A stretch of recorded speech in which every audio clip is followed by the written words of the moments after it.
people have heard of Harvard, but very few know what's really going on behind its legendary name.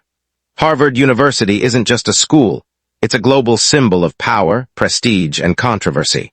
In this video, we'll look at how it became so influential, the secrets behind its reputation, and why it still shapes the future. What you discover might change how you see it forever. After hearing all that, it's easy to see why Harvard became more than just a university. Harvard University is one of the oldest and most powerful institutions in the world, but its story started in a surprisingly simple way. Founded in 1636, before the United States even existed, Harvard began as a small school created to train clergy in the Massachusetts Bay Colony. At that time, it was just a handful of buildings and a tiny group of students. No one could have predicted that this small colonial college would grow into a place that influences politics, science, business, and culture across the entire planet. The name Harvard actually came from a man who never studied there. John Harvard was a young minister who donated his library and half of his estate to the school after his death in 1638. That gift was so important that the school was renamed after him. Today, his statue sits in the center of campus. As the centuries passed, Harvard quietly built something far bigger than a campus. It built an empire. The university now owns libraries, museums, research centers, hospitals, laboratories, and vast real estate across Cambridge and nearby Boston.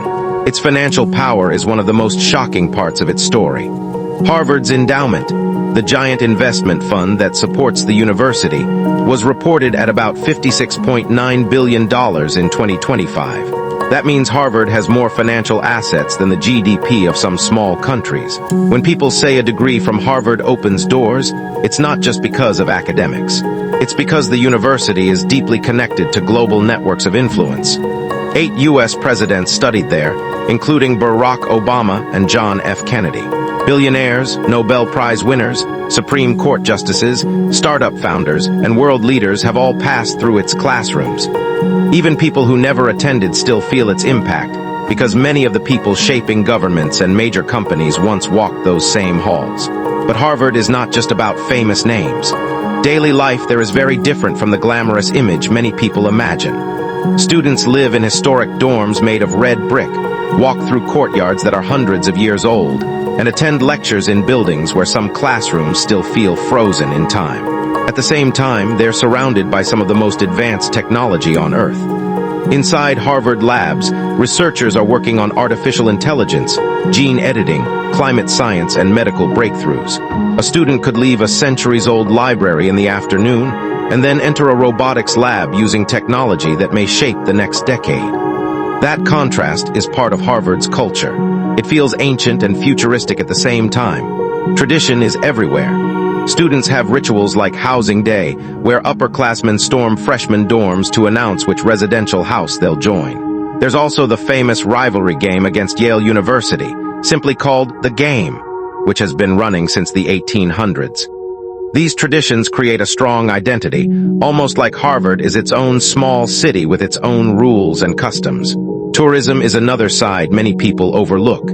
Thousands of visitors travel to Harvard every year, not because they're applying, but because the campus itself has become a landmark. Tourists line up to take pictures at Harvard Yard, touch the bronze shoe of the John Harvard statue for luck, and walk through streets filled with bookstores, cafes, and old academic buildings. Yet behind all the prestige, Harvard has also faced serious controversy. Critics say the university represents elite privilege, where access can depend as much on connections and wealth as talent. In recent years, debates over admissions policies, free speech, race, and historical ties to slavery have forced Harvard to confront parts of its past that were once ignored. Even one of the most respected universities in the world is still wrestling with questions about fairness and power. What makes Harvard so fascinating is that it isn't just a school, it's a symbol. For some people, it represents excellence and opportunity. For others, it represents inequality and exclusivity. It has shaped presidents, transformed scientific research, and influenced the global economy through the people it trains. And all of that began from a small colonial campus built nearly 400 years ago. So when people talk about Harvard, they're not really talking about classrooms or textbooks. They're talking about one institution that has managed to turn education into influence, history into wealth, and a single campus into one of the most recognizable names on Earth. And once you see that, Harvard stops looking like just a university. It starts looking like one of the most powerful brands ever created. If you enjoyed this video about Harvard, hit subscribe. The next one might change how you see the world.